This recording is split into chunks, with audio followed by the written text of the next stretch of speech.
எந்த பெண்ணிலும் இல்லாத ஒன்று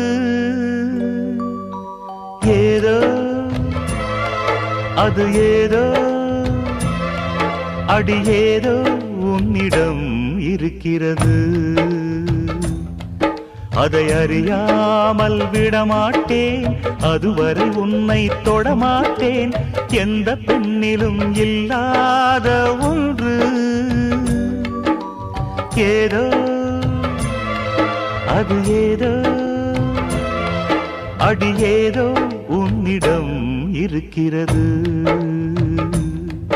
அதை அறியாமல் விடமாட்டேன், அதுவரை உன்னை தொடமாட்டேன். எந்த பெண்ணிலும் இல்லாத ஒன்று ஏதோ அது ஏதோ அடி ஏதோ